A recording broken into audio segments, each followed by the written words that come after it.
3、2、1，倒计时归零的瞬间，4部手机同时爆发出一道炽烈到仿佛要吞噬一切的白光。那光芒并非一闪即逝，而是如同有生命的潮水，瞬间淹没了整个寝室，淹没了我们的惊叫，淹没了我们所熟知的一切。强光褪去，世界并未恢复原样，窗外的喧嚣被一种诡异的死寂取代，末日毫无预兆的降临，而征兆就藏在我们每个人手中那块小小的发光屏幕里。后来我们才知道，当世界被按下重置键的那一刻，你最后使用的那个 App 将定义你的新生。时间回到末日发生前，我当时正对着一片狼藉的文档发呆， Word 界面上满是刺眼的红色修订标记和混乱的批注。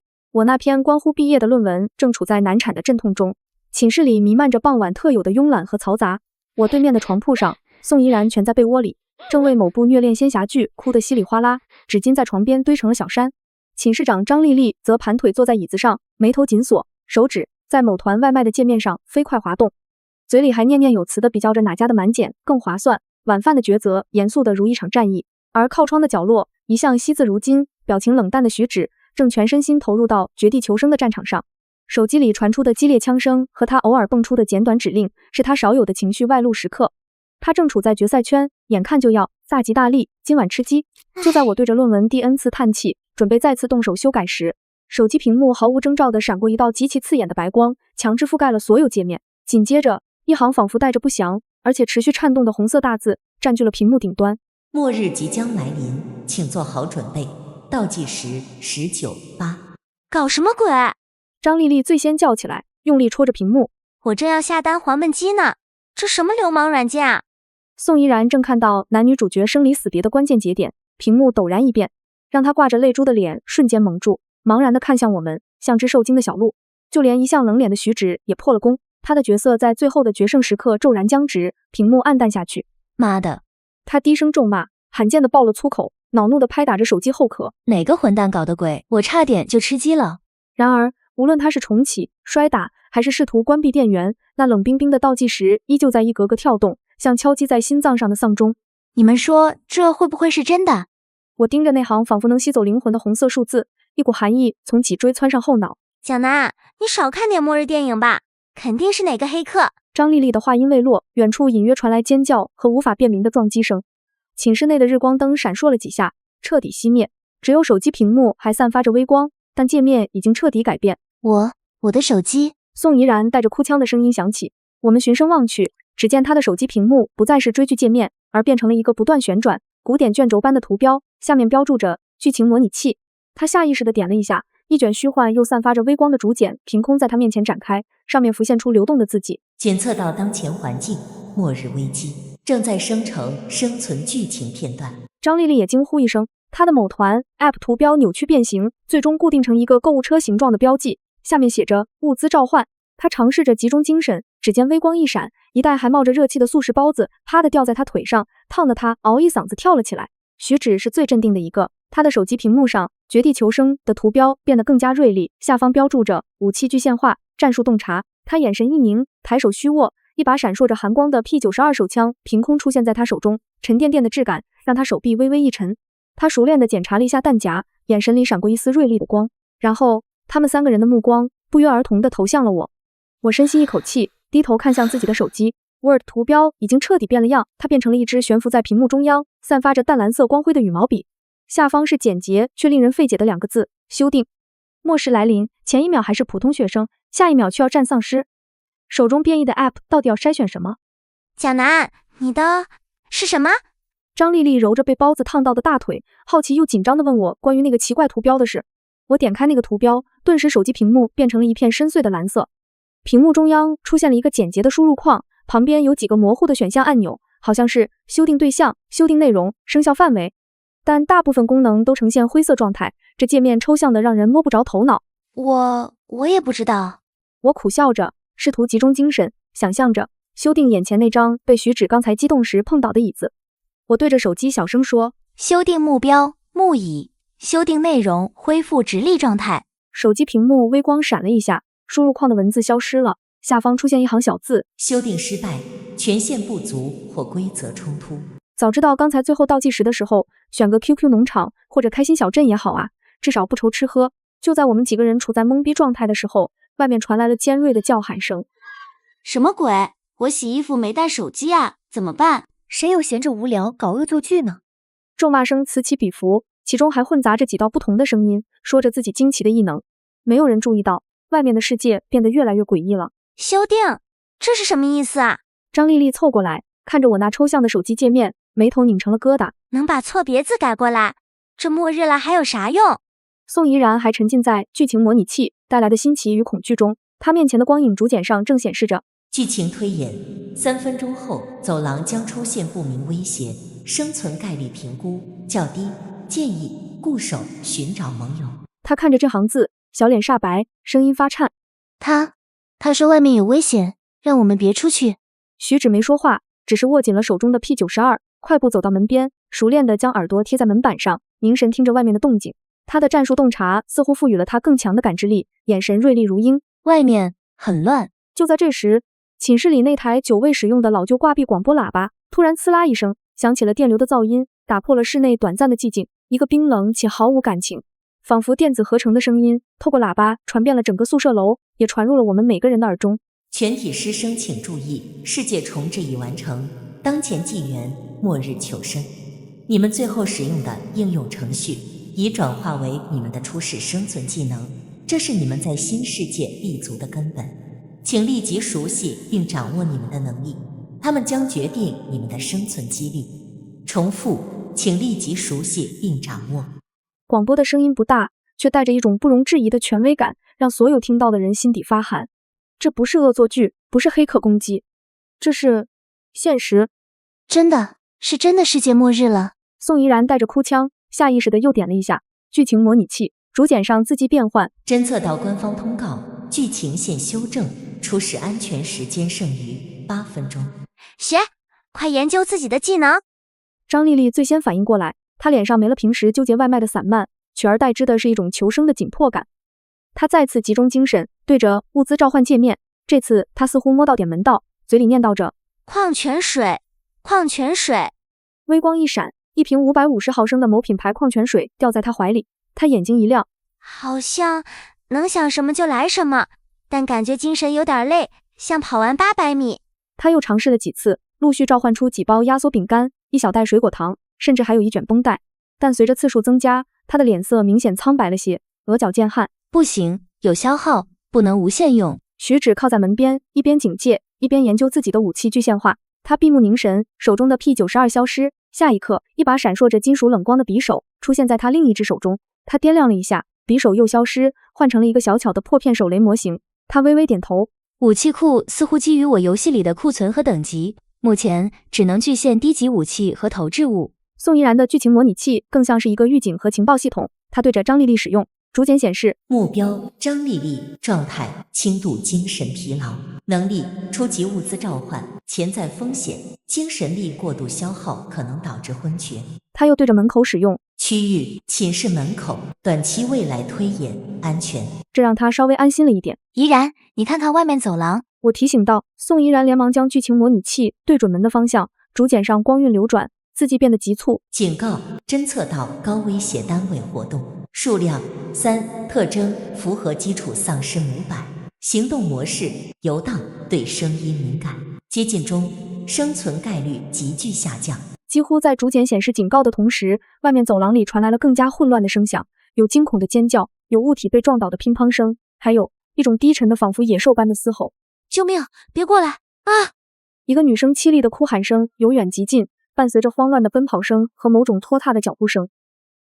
一声巨响，像是有人狠狠撞在了我们隔壁寝室的门上。开门，快开门啊！求求你们！那女生疯狂拍打着隔壁的门，隔壁寝室传来压抑的惊呼和犹豫声，但门似乎没开。不能这样，广播说了要……那女生的声音充满了绝望和愤怒，但话还没说完，就变成了一声短促到极致的惨叫，仿佛被什么东西猛地扼住了喉咙。随即是令人牙酸的撕扯声和吞咽声。走廊里瞬间安静了一瞬，只剩下那种令人毛骨悚然的咀嚼声和满足的低吼。我们寝室里4个人僵在原地，连呼吸都几乎停滞。宋怡然死死捂住自己的嘴，眼泪大颗大颗的滚落，身体抖得像秋风中的落叶。张丽丽脸色惨白，手里的半块压缩饼干掉在地上也浑然不觉。徐芷握枪的手指关节因为用力而发白，眼神冰冷到了极点。我心脏狂跳，一股寒意从脚底直冲天灵盖。那个女生就因为不肯听从广播，或者仅仅是运气不好，就这么，广播里的声音依旧冰冷地重复着，请立即熟悉并掌握你们的能力。此刻听来充满了讽刺与残酷。又是一声嘶吼，似乎就在我们门外不远，那拖沓的脚步声开始移动，方向好像是我们这边。他们过来了。宋怡然看着竹简上更新的威胁接近中，距离10米，吓得几乎要瘫软下去。冷静，徐芷低喝一声，声音不大，却带着不容置疑的力量。丽丽，看看能不能召唤点能堵门的东西。怡然，持续监控门外情况。蒋楠，他看向我，眼神锐利。你的异能是我们现在最大的变数，必须尽快弄明白。压力瞬间来到了我这边。拖沓的脚步声隔着门板传来，像钝锤敲在每个人的心上。宋怡然的脸已经白得像纸，竹简上的字迹疯狂跳动。威胁距离5米，目标已锁定本寝室门，生存概率17%。堵门，快！许直猛地转身，一脚踹向寝室中央的铁皮衣柜。那柜子少说有110来斤，被他踹得晃了晃。张丽丽立刻反应过来，丢开手里的压缩饼干扑上去。我来帮你。两人合力将衣柜推向门口，铁轮在地板上刮出刺耳的摩擦声。就在衣柜堪堪抵住门把手的瞬间，一声巨响，门板剧烈震颤，门把手处的铁皮被撞得凹陷下去一块。门外传来丧尸浑浊的嘶吼，那声音像是从腐烂的喉咙里挤出来的一般，带着浓烈的腥臭味，透过门缝钻进来，呛得人胃里翻江倒海。宋怡然捂着鼻子干呕，竹简上的警告变成了刺眼的红色。高威胁撞击，门板结构强度下降，预计3次撞击后失效。物资召唤，水泥板。张丽丽闭紧眼睛，双手死死攥着手机，额头上青筋暴起。手机屏幕闪过一道强光，一块半米见方的水泥板，轰隆一声砸在衣柜顶上，震得天花板簌簌掉灰。她踉跄着后退2步，脸色苍白如纸，扶着墙大口喘气。不行，太沉了，我快撑不住了。又是砰的一声，门板上的凹陷更大了，木屑纷飞，衣柜都被撞得向后滑了几厘米。徐芷眼神一凛，抬手虚握，P92手枪再次出现在手中。他对着门板与墙壁的缝隙抬起枪扣下扳机，砰砰，枪声在狭小的寝室里炸开，震得人耳朵嗡嗡作响。门外传来丧尸凄厉的惨叫，撞击声顿了顿，随即变成了更加疯狂的抓挠声。指甲刮擦门板的滋滋声，像是无数只虫子在爬，听得人头皮发麻。没中要害，他们还在。徐芷咬着牙，再次瞄准缝隙，却发现弹夹已经空了。他迅速退弹，正想锯现新的子弹，突然瞥见我还站在原地，死死盯着手机屏幕，立刻低吼：蒋楠，别愣着，你的异能到底能不能用？我浑身一震，猛地回过神来，手机屏幕上那只淡蓝色的羽毛笔还在悬浮着，输入框里依旧是空的。刚才徐芷开枪的时候，我分明看到子弹穿过门缝时，空气似乎微微扭曲了一下，那是子弹的轨迹。修订对象，子弹轨迹。我突然意识到了什么，对着手机急促地喊：修订内容，偏移5厘米，命中门外丧尸头部，生效范围当前门缝区域。手机屏幕瞬间亮起，淡蓝色的光芒顺着我的指尖流出去，贴在门板的缝隙上。几乎同时，徐芷已经锯现出新的子弹，再次扣下扳机，砰！这一次门外传来的不是惨叫，而是扑哧一声闷响，像是西瓜被砸烂的声音。紧接着一具沉重的身体咚地倒在门外，抓挠门板的声音也停了下来。宋怡然的竹简立刻更新：威胁清除1/3，剩余目标因同伴死亡产生躁动，撞击强度提升。有用，蒋楠，你成功啦！张丽丽惊喜地叫出声，原本苍白的脸上终于有了点血色。我却愣住了，刚才使用异能的时候，一股微弱的眩晕感传来，像是连续盯了2小时电脑屏幕。手机屏幕上羽毛笔的光芒暗淡了一瞬，输入框下方出现一行小字：修订成功，消耗精神力15%，当前精神力85%。精神力，原来我的异能消耗的是这个。我喃喃自语，突然想起刚才修订椅子失败时的提示：权限不足或规则冲突。椅子是静止的，而子弹轨迹是动态的，难道修订的对象必须是正在发生的事件？砰砰砰，门外的撞击声再次响起，而且比之前更猛烈了。衣柜顶上的水泥板都在晃动，门板已经裂开了一道小缝，能看到外面丧尸浑浊的眼睛正死死地盯着寝室内。怡然，还有多久破门？徐芷一边锯现匕首，一边问道。宋怡然看着竹简，声音发颤：最多2次撞击，他们在合力撞门。张丽丽咬着牙，再次举起手机，物资召唤，钢筋。一道微光闪过，几根手臂粗的钢筋掉在地上。他刚想弯腰去捡，突然眼前一黑，晃了晃，差点摔倒。不行，精神力跟不上了，召唤不了太重的东西了。徐芷脸色凝重，他知道单凭衣柜和水泥板撑不了多久。他看向我，眼神里带着期待。蒋楠，能不能再试试？这次修订门板的强度。我立刻点头，对着手机喊道：修订对象，寝室门板；修订内容，硬度提升10倍，生效范围，整个门板。手机屏幕亮起，淡蓝色的光芒覆盖在门板上，但下一秒，屏幕上弹出红色提示：修订失败，目标为静态物体，超出当前权限范围。静态物体不行。我心里一沉，刚才修订子弹轨迹能成功，是因为子弹正在运动，运动的物体。徐芷眼睛一亮，猛地指向门外。那修订他们的关节，让他们没办法发力撞击。我立刻照做。修订对象，门外丧尸的膝关节。修订内容，关节锁死，无法弯曲。生效范围，门外2米内所有丧尸。这一次，手机屏幕的光芒比上次更亮，淡蓝色的光透过门缝钻出去，门外的撞击声突然变了调，变成了丧尸踉跄的脚步声和愤怒的嘶吼。宋怡然的主检立刻更新：修订成功，目标行动能力受限，撞击强度下降60%，有效。徐芷松了口气，趁机具现出新的手枪，对着门缝连续射击。枪声再次响起，门外传来2声接连的闷响。宋怡然的主检上，威胁数量变成了0，红色的警告也消失了，取而代之的是第一波威胁清除，短期安全时间15分钟，建议尽快撤离至更高楼层或封闭区域。寝室里瞬间安静下来，只剩下几个人粗重的呼吸声。张丽丽瘫坐在地上，大口喘着气。宋怡然抱着膝盖，眼泪还在掉，但已经不再发抖。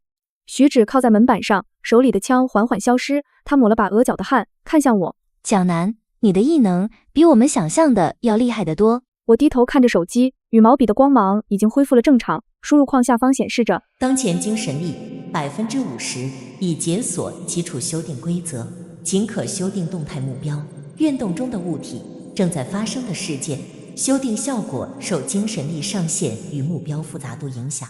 原来如此，我终于明白了，修订异能的第一个使用条件只能对动态目标生效。死里逃生的短暂庆幸，迅速被广播里冰冷的新指令击得粉碎。全体幸存者注意，那个毫无感情的电子合成音再次响起，如同敲响第2声丧钟。1楼区域将于15分钟后进入永久封闭状态，封闭完成后，任何滞留1楼的个体将被判定为淘汰。重复，请在15分钟内转移至2楼及以上安全区域，超时未离开者后果自负。倒计时开始，14点59分，14点58分。淘汰是什么意思？像游戏里那样直接踢出去？恐怕比那更糟。徐芷的声音冷得像冰，她透过门缝小心地观察外面，看看门外那些东西的下场。我们瞬间明白了，淘汰意味着死亡。广播在用最直接的方式清理底层区域，或者说在进行第1轮筛选。快收拾东西，我们必须马上走。张丽丽第一个跳起来，强忍着精神透支的眩晕感，再次举起手机。物资召唤，大容量便携背包。微光闪烁，3个功能齐全的双肩包掉在地上。她自己的那个是之前就召唤出来的。我只能尽力召唤出这种的啦，大家分一下，装必需品。危机感驱散了恐惧，求生的本能让我们迅速行动起来。徐芷动作最快，她具现出几支手枪弹夹和一把军用匕首插在腰间，又迅速将床上轻便保暖的毯子卷起，塞进背包。武器、食物、水、保暖物、少量药品，优先这些，动作快。我们可能只有不到13分钟了。宋怡然也强迫自己冷静，对着门口和窗外连续使用剧情模拟器。区域、走廊，短期未来推演，暂无密集威胁，存在少量游荡个体，路径存在障碍物，建议谨慎快速通过。区域，通往2楼楼梯间，未来推演，信息干扰，存在不确定性，高风险节点。走廊暂时安全，但楼梯间，模拟器显示有风险，看不清楚。有风险也得闯。张丽丽已经往背包里塞了几瓶矿泉水和压缩饼干，又把那卷绷带和几颗水果糖塞进去。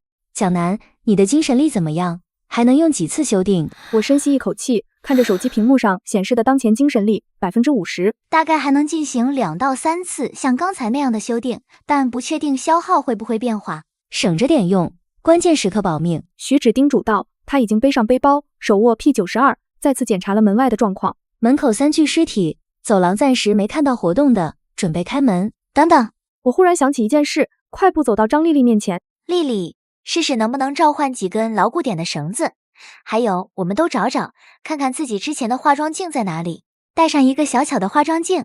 绳子，镜子。张丽丽愣了一下，随即明白过来。我试试。她集中精神，脸色又白了一分，微光闪过，一捆尼龙绳掉在地上。给，精神力快见底儿了。宋怡然在她的橱子里翻出了2个小巧玲珑的化妆镜。够了。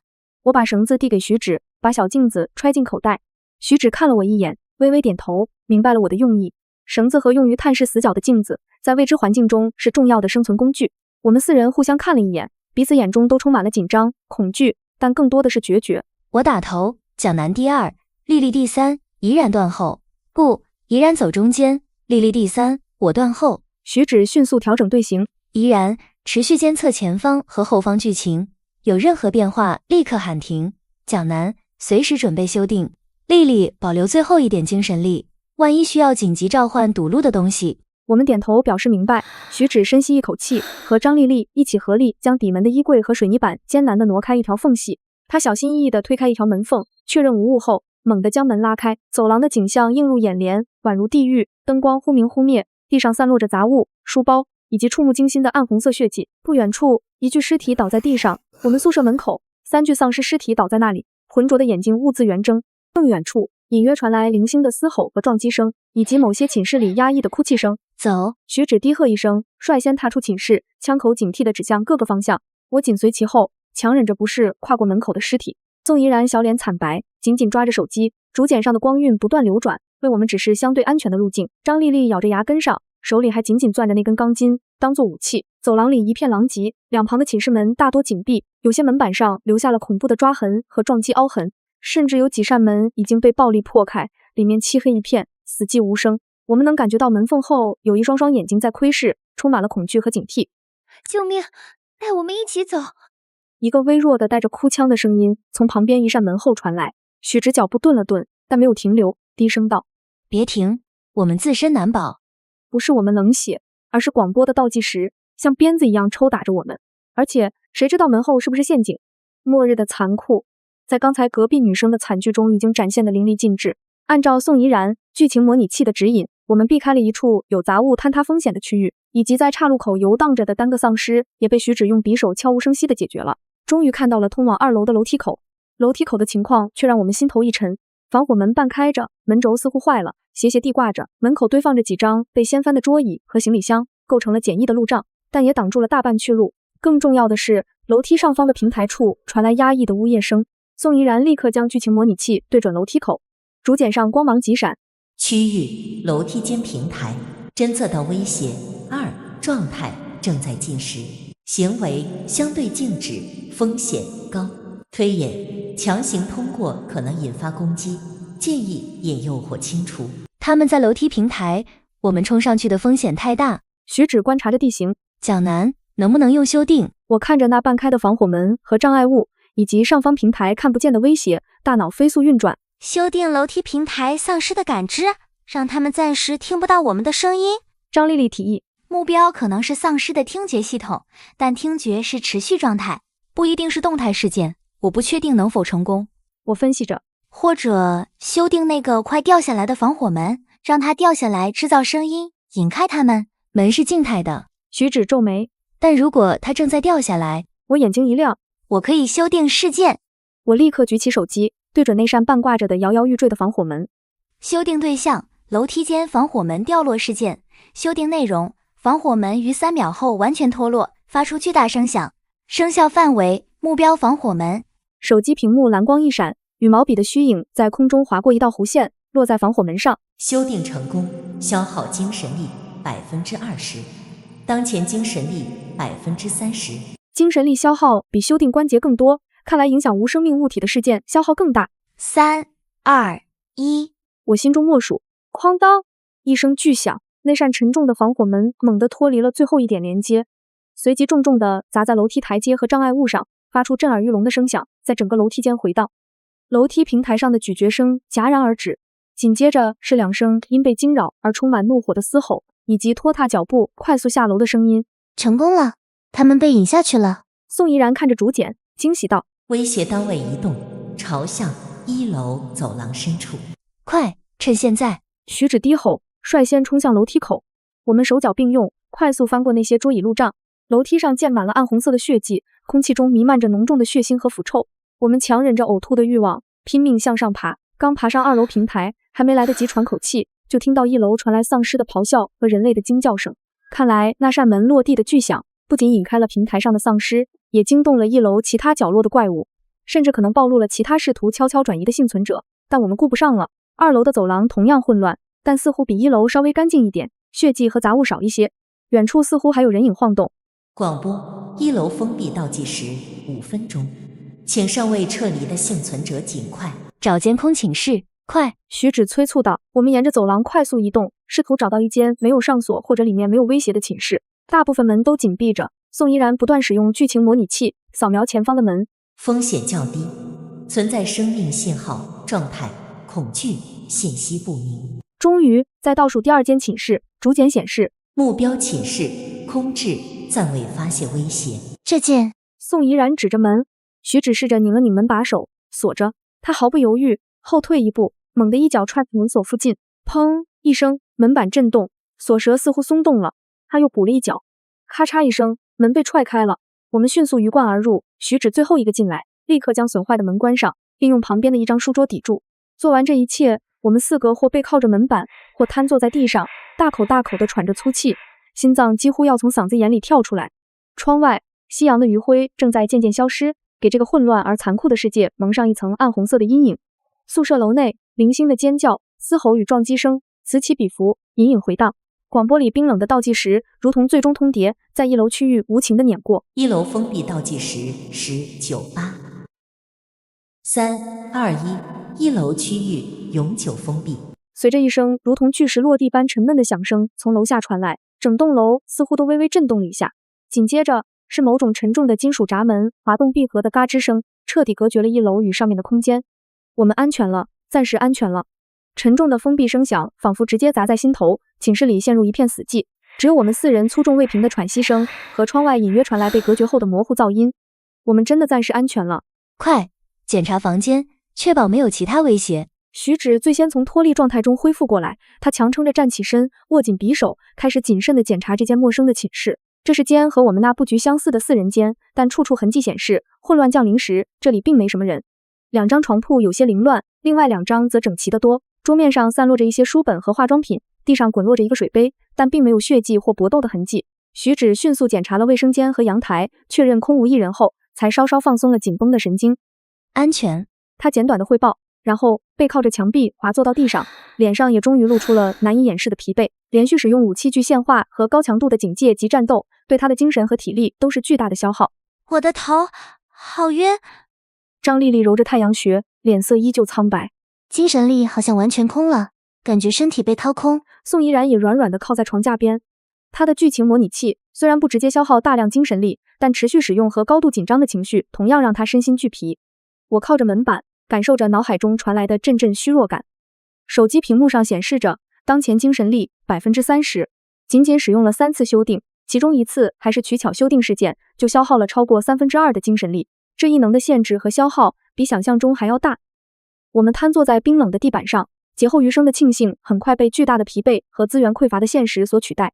窗外最后一丝天光被黑暗吞噬，只有远处零星的火光和偶尔划破夜空的诡异光芒，提醒着我们这个世界已经彻底改变。必须想办法恢复精力，我的物资召唤几乎废了，现在感觉脑子里像一团浆糊。我的精神力也见底了，推演范围和时间都缩短了。徐芷默默检查着 P92 手枪的弹夹，他的武器具现化似乎对精神力消耗相对较小。蒋楠，你的修订是我们关键时刻的底牌，必须优先保证你的状态。我点点头，看着手机上仅剩的 30% 精神力，心中焦虑。这种虚弱感不仅仅是精神上的，更像是一种生命能量的透支。我们就像4个电量即将耗尽的设备，在危机四伏的环境中，这无疑是致命的。丽丽，你还能不能召唤出点吃的喝的？也许补充能量能好点。我抱着希望问道。张丽丽苦笑一声，集中精神，手机屏幕微弱的闪了一下，一包小小的饼干掉在他手上，他随即闷哼一声，捂住额头。不行，稍微一动就头疼欲裂，感觉已经到极限了。那包饼干甚至不够一个人吃，我们分食了它，又喝了几口张丽丽之前召唤出的矿泉水，身体的饥饿感稍缓，但精神上的疲惫依旧沉甸甸的压着。广播只说了应用变成技能，媒体怎么恢复？就在这时，我无意中瞥见手机屏幕，修订图标旁边似乎多了一个极其微小、几乎难以察觉的进度条，它正在以蜗牛般的速度缓慢填充，旁边标注着自然恢复中。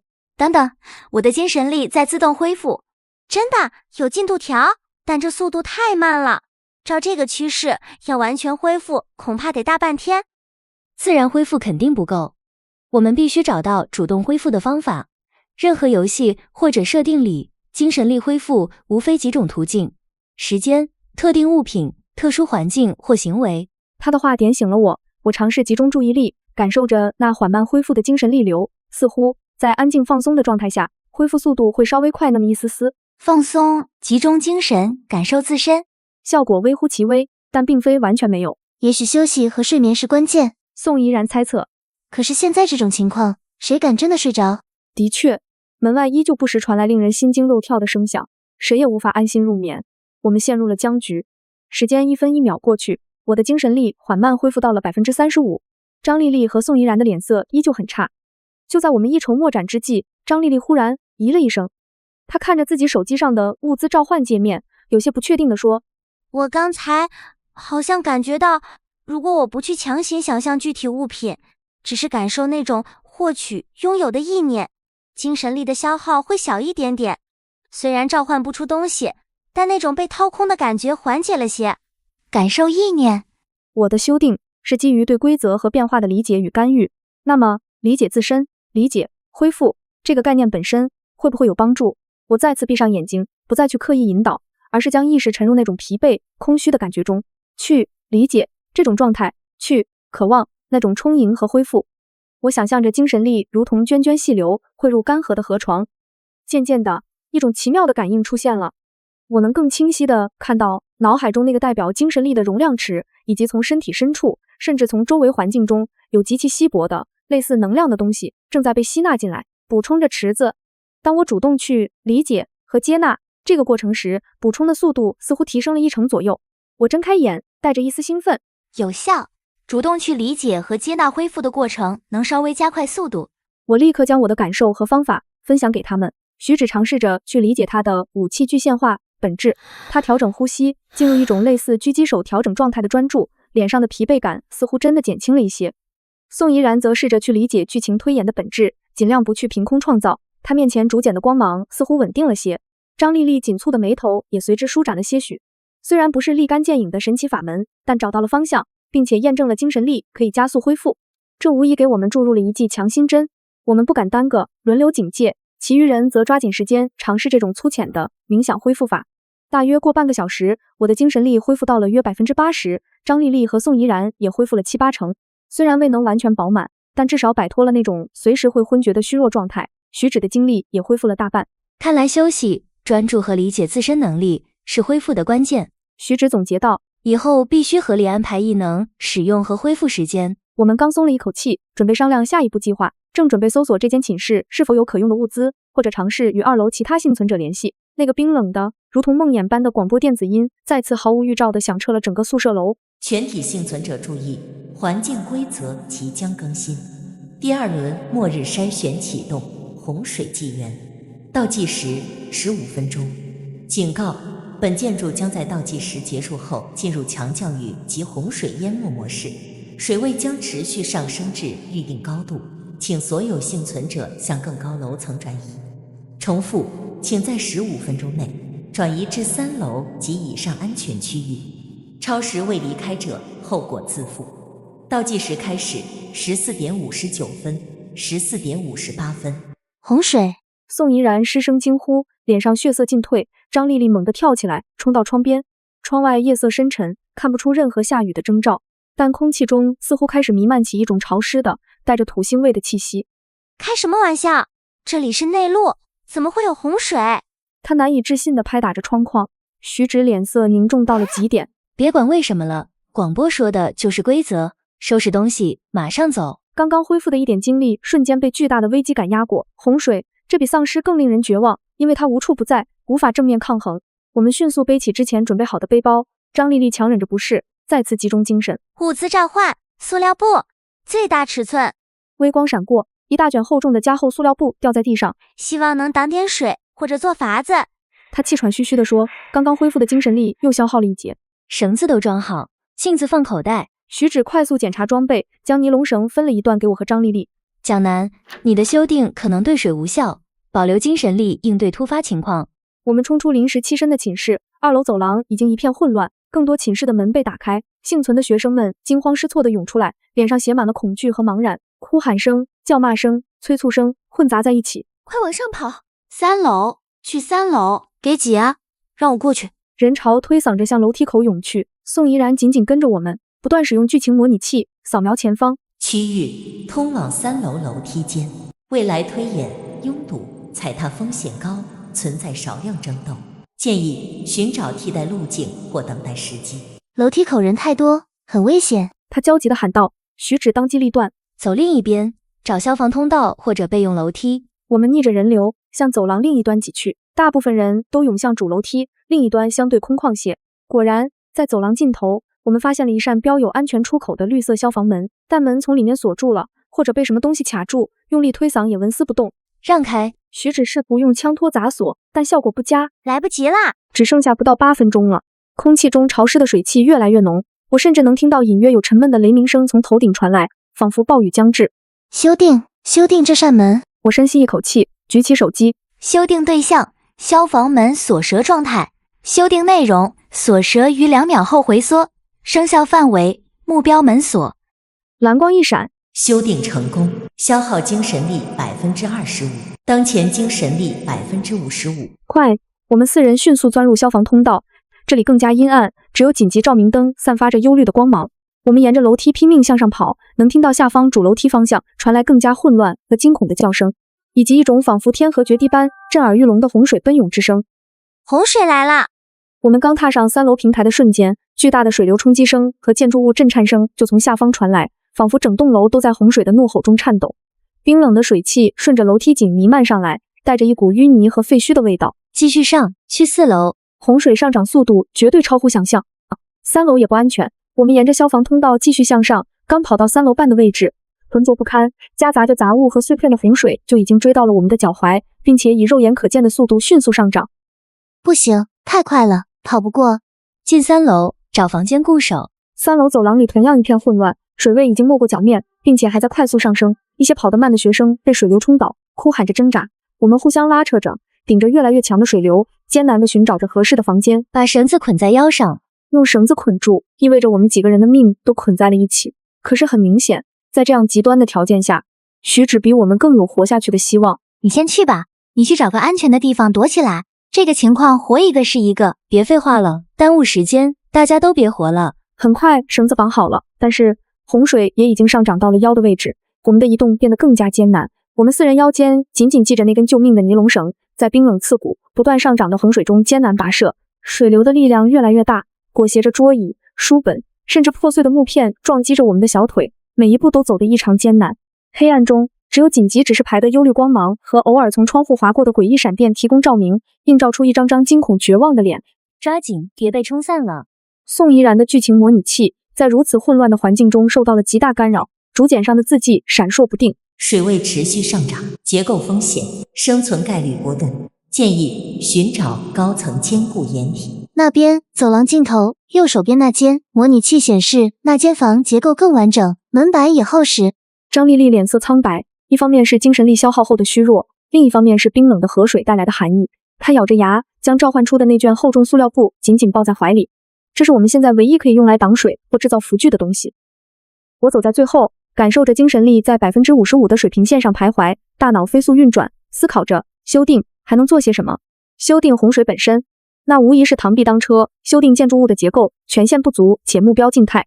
难道只能眼睁睁看着水位上涨，将我们逼入绝境？到了。徐芷猛地撞开宋怡然指示的那扇寝室门，门内一片狼藉，水已经没过了床板，但确实如模拟器所示，结构看起来还算完整。我们迅速涌入，徐芷和张丽丽立刻合力将房间里沉重的铁皮衣柜推过去抵住门板，但水流依旧顺着门缝不断涌入，水位在室内稳步上升，很快就没过了我们的腰部。冰冷的感觉从脚底蔓延至全身，绝望的气氛开始弥漫。我试试用塑料布堵门缝。张丽丽尝试用塑料布堵门缝，但效果甚微。宋怡然看着竹简上持续下降的生存概率，眼泪无声的流淌。徐芷检查着武器，眼神冰冷，似乎在思考最后关头如何搏杀。我不能放弃，一定有办法。我的修订一定还有我没理解的地方。我看着不断上涨的水面，那水面因为我们的闯入和物体的阻挡而微微荡漾着，动态的，这是动态的。虽然我无法修订洪水本身，但我能不能修订这个房间内水位上涨这个正在发生的事件，哪怕只是暂时的？这个念头如同闪电划过脑海，我立刻举起手机，将所有意念集中其上，大声喊：修订对象310寝室内部水位上涨事件，修订内容水位上涨速度减缓90%，持续时间最大时限，生效范围本寝室内部。几乎在我话音落下的瞬间，手机屏幕爆发出前所未有的刺眼蓝光，那只羽毛笔的虚影仿佛要燃烧起来，一股前所未有的巨大抽取感从脑海深处传来，我眼前一黑，险些栽倒在水里。修订成功，消耗精神力45%，当前精神力10%，修订效果持续，预计8分钟。提示出现的刹那，奇迹发生了。门外洪水的咆哮声依旧震耳欲聋，但门缝下涌入的水流速度却以肉眼可见的速度慢了下来，仿佛被一层无形的屏障过滤。寝室内的水位原本即将没过膝盖，此刻上涨的趋势几乎停滞，只在房间中央因为我们的活动而微微晃动。慢了，水涨得慢了。宋怡然不可置信地看着竹简，上面的字迹变成了异常规则干扰，局部物理规则被扭曲，水位上涨速率大幅降低，生存概率提升至65%。他猛地抬头看向我，眼中充满了震惊和希望。徐芷也松了口气，紧握枪柄的手指微微松开，看向我的眼神充满了复杂。蒋楠，你……我虚弱地靠在墙壁上，大口喘着气，大脑像被抽空了一样刺痛。仅剩的10%精神力让我感到阵阵眩晕。只能坚持8分钟，而且消耗太大了。这8分钟无疑是宝贵的喘息之机。我们利用这段时间迅速检查房间。张丽丽强撑着再次召唤出几块高能量巧克力和一小瓶功能饮料分给大家，勉强补充体力。徐芷则找到了寝室里原本储备的几瓶矿泉水和一些零食，虽然不多，但也是补充。我们将塑料布展开，尽量垫高一些物品，试图制造一个相对干燥的区域。时间1分1秒过去，修订的效果在第7分钟的时候开始减弱，水位上涨的速度明显加快。但幸运的是，外面洪水的咆哮声似乎达到顶峰后开始逐渐减弱，上涨的势头也缓和了下来。洪水纪元结束，水位将在30分钟内逐渐下降。本轮淘汰人数137人，当前幸存者总数663人。第3轮末日筛选启动，极寒纪元。倒计时20分钟。警告：本建筑将在倒计时结束后进入急速冷冻模式，气温将降至-50°C并持续低温。请所有幸存者做好防寒保暖准备，寻找热源。重复，请在20分钟内做好应对极寒准备，超时未做好准备者，后果自负。倒计时开始，19分59秒，19分58秒。冰冷的广播声再次响起，带来的却是截然不同的死亡威胁。洪水刚刚有退去的迹象，极寒的警告接踵而至，-50°，没有专业的防寒装备，这在室内也是致命的。快找所有能保暖的东西！徐芷立刻下令。我们顾不得疲惫，在水中摸索着，浸湿的被子、毛毯、衣物，哪怕湿透了也比没有强。张丽丽集中最后的精神力，再次尝试物资召唤，羽绒服最大最厚的。微光闪烁，一件厚重的长款羽绒服掉在水里，她自己也晃了晃，被宋怡然扶住。不行了，真的，一滴都没有了。她脸色灰白，几乎站不稳。我也感到一阵阵虚弱，10%的精神力让我连集中思考都困难。这样下去，我们绝对撑不过极寒。张丽丽脸色灰白，倚着床架，又一次举起手机，嘴唇哆嗦着。物资召唤，固体酒精块或者暖宝宝，有多少要多少。微光几乎难以察觉地闪动了一下，一小盒暖宝宝和几块独立包装的固体酒精扑通掉进水里。她身体一软，彻底脱力，全靠宋怡然搀扶才没倒下。丽丽，宋怡然带着哭腔，自己的状态也极差，连续使用模拟器和神经紧绷让她眼神都有些涣散。徐芷的情况稍好，但眉宇间的疲惫也难以掩饰。他快速将收集到的湿被子拧干，又把我修订事件时垫高的塑料布扯过来，试图制造一个隔湿层。我看着他们，看着大家濒临极限的状态，心中涌起一股巨大的无力感和强烈的不甘。我们好不容易才从丧尸和洪水的魔爪下挣脱，难道要在这里被活活冻死吗？就因为精神力耗尽？不，绝不能放弃。一股莫名的暖流忽然从心底涌起，不是物理上的温暖，而是一种源于彼此扶持、不愿舍弃的坚定信念。我们是一个整体，是末日中彼此唯一的依靠。坚持住，我们一定能活下去。我抓住张丽丽冰冷的手，又看向宋怡然和徐芷，声音因虚弱而颤抖，却带着不容置疑的力量。我们4个人，一个都不能少。就在我说出这句话，感受到与他们之间那种紧密连结的瞬间，我手中的手机突然轻微震动了一下。我下意识地低头看去，只见屏幕上那只淡蓝色的羽毛笔图标周围竟然萦绕起了一圈柔和的金色光晕。界面下方原本灰色的一个选项，修订对象的旁边悄然亮起了一个新的、之前从未出现过的子选项。绑定目标：张丽丽、宋怡然、徐芷。这是一个难以置信的念头，如同惊雷般在我脑海中炸开。难道修订异能不仅可以修订事件和物体，还能修订生命状态，而前提是必须与目标有深刻的连结。没有时间犹豫了，我立刻集中所剩无几的精神力，意念锁定那个新出现的绑定目标选项，然后选择了张丽丽。修订对象：张丽丽的精神状态。修订内容：精神力恢复至峰值。生效范围：指定目标。手机屏幕爆发出前所未有的璀璨蓝金色光芒，那光芒如此温暖，甚至驱散了些许周围的寒意。我感觉到自己本就仅存10%的精神力，如同开闸泄洪般疯狂涌出，瞬间见底。剧烈的空虚和刺痛感让我双腿一软，直接跪倒在水里，手机都差点脱手。蒋楠、徐芷和宋怡然惊呼着要来扶我，但下一刻奇迹发生了。原本瘫软在宋怡然怀里，脸色苍白、呼吸微弱的张丽丽猛地身体一颤，如同溺水者被拉出水面般深吸了一口气。她苍白的脸颊以肉眼可见的速度恢复血色，涣散的眼神重新聚焦，变得明亮而有神。我好啦！张丽丽惊讶地抬起手，脸上的表情从绝望变成了惊喜。她的精神力竟然恢复了。她不仅恢复了，精神力的上限好像还提高了一点。成功了！我的异能真的进化了！徐芷立刻明白了关键，眼中爆发出希望的光芒。快，蒋楠，继续！她迫不及待地喊道。我强忍着几乎要昏厥的虚弱感，再次举起沉重的手机，依葫芦画瓢，对宋怡然和徐芷使用了精神力恢复至峰值的修订。当最后对徐芷的修订完成时，我的精神力彻底归零，整个人像从水里捞出来一样，被冷汗浸透，连手指都动不了了。但效果是惊人的，宋怡然和徐芷的精神力也恢复了，他们的能力重新变得强大。3人立刻围到我身边，焦急地查看我的状况。我没事，快准备！我艰难地挤出几个字。张丽丽立刻行动起来，精神饱满地举起手机，开始召唤我们急需的物资。物资召唤：加厚防寒帐篷、羽绒睡袋、高热量食物，还有汽油和铁桶。我们需要稳定的热源，它的每一次召唤都带来了我们急需的物资。同时，宋怡然不断使用剧情模拟器扫描寝室和我们的状态。去卫生间，他果断地说，那里空间小，没有外窗，更容易保温。徐芷当机立断，一把将我背起，力量恢复，让他动作迅猛有力。张丽丽和宋怡然则抱起所有防寒物资，4人合力撞开卫生间的门。卫生间确实狭小，但没有窗户，只有一个排气扇口。我们立刻用湿毛巾和胶带将排气扇口死死封住，防止冷空气渗入。张丽丽迅速支起小型防寒帐篷，将4个羽绒睡袋紧挨着铺在里面。徐芷则用铁桶和汽油制作了简易的汽油炉，放在远离帐篷的角落。做完这一切，距离极寒降临只剩下不到3分钟。我们4人挤进狭小的帐篷，钻进温暖的羽绒睡袋，紧紧依偎在一起。张丽丽剥开一块巧克力，小心地喂到我嘴里。高糖分的摄入让我稍微恢复了一点力气，但精神力的枯竭不是短时间能弥补的。我没事，休息一会儿就好了。我虚弱地说道，看着身边3张虽然疲惫却坚毅的脸庞，心底涌起一股暖意。正是这份羁绊，让我的异能得以进化。极寒纪元启动。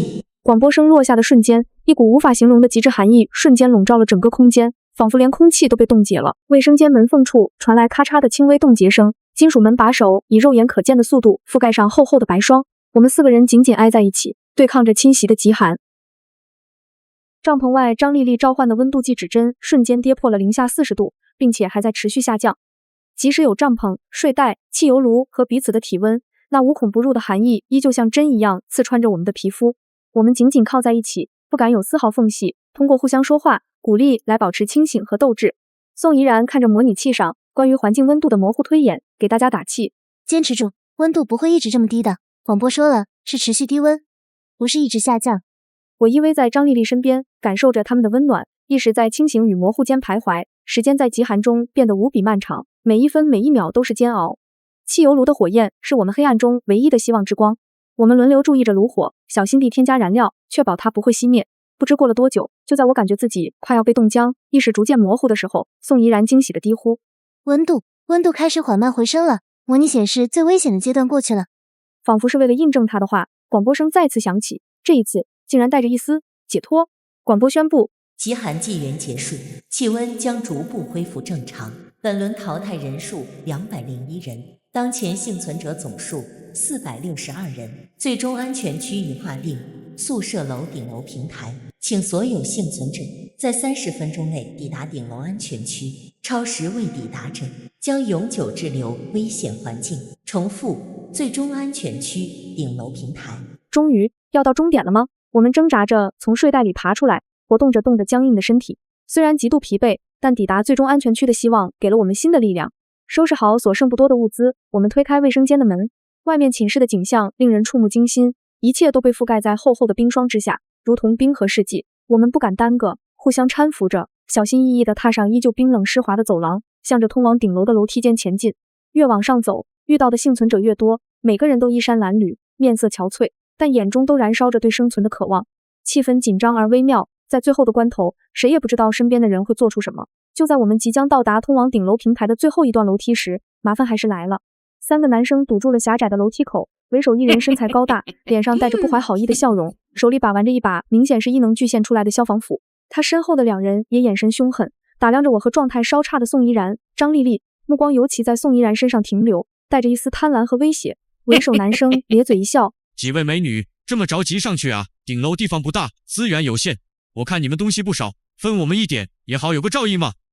这是明目张胆的抢劫。徐芷眼神一冷，上前一步，将我护在身后。T92手枪瞬间出现在手中，枪口微微下压，对准对方。让开！那男生看到枪，瞳孔缩了缩，但并未退缩，反而嗤笑一声：哟，有枪吓唬谁呢？这年头异能才是王道。他晃了晃消防斧，斧头上隐隐有电弧闪过，显然他的异能与电击相关。看见了吧，识相的把物资和那个女人留下。他指向宋怡然，目光淫邪。我和张丽丽把宋怡然护在身后，宋怡然也尽量低头，不被他们发现自己的害怕。他身后的2个跟班也狞笑着上前，一人手中凝聚出冰锥，另一人则皮肤泛起岩石般的色泽。情况危急，对方有3个异能者，而且能力不明。徐芷虽然枪法准，但对方有元素异能，近距离下枪的优势未必明显。我和宋怡然、张丽丽状态尚未恢复，尤其是我的精神力才刚刚恢复到20%左右。怡然，我低喝一声，宋怡然立刻会意，剧情模拟器对准对方3人，竹简急速闪动。竹简显示目标 A 持斧雷元素强化，近战爆发强，弱点反应速度一般，持续力弱。目标 B 冰锥冰元素操控，远程骚扰，弱点防御低下。目标 C 石夫身体运化，防御高，弱点移动缓慢，攻击方式单一，推演正面冲突，胜率45%。建议控制核心，速战速决。控制核心！我喊道。我和徐芷瞬间明白了战术。就在对方3人准备动手的刹那，我强忍不适，举起手机，目标锁定那个石夫男，他是最好的盾牌，必须先废掉。修订对象：目标 C 的石夫状态。修订内容：皮肤硬化效果逆转变得脆弱。生效范围：指定目标。蓝光一闪，精神力瞬间跌至5%。那石夫男惨叫一声，身上岩石般的色泽迅速褪去，皮肤甚至变得有些发红起皱。他惊恐地看着自己的双手，防御被破了。几乎同时，徐芷动了，他没有开枪，而是身形如电，侧步上前，一记精准狠辣的枪托直击持斧男的手腕，同时另一只手具现出匕首，直刺因石夫失效而惊慌失措的 C 的咽喉。张丽丽也没闲着，她召唤出一袋面粉，猛地朝那个凝聚冰锥的 B 扔过去。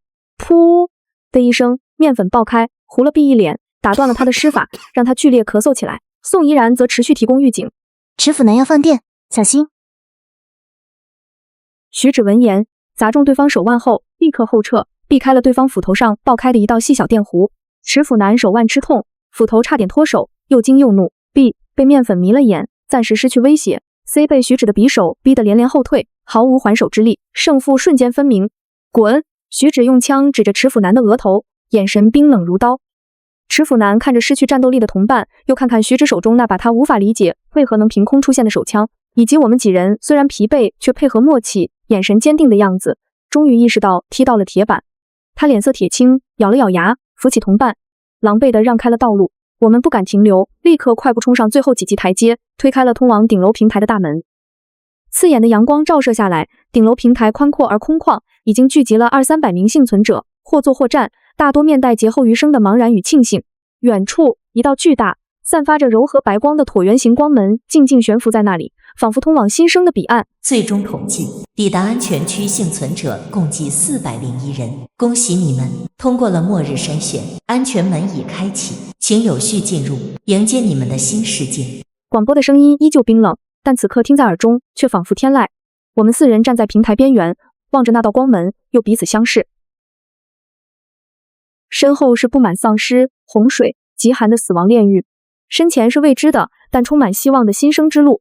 这一路，我们失去了太多，但也收获了最宝贵的羁绊。走吧，徐芷轻声说，握紧了手中的枪，也握紧了我们的手。张丽丽和宋怡然用力点头，一左一右搀扶住依旧虚弱的我。阳光洒在我们身上，温暖而明亮。没有犹豫，我们4人一起迈着坚定而蹒跚的步伐，走向那扇象征着终结与开始的光门。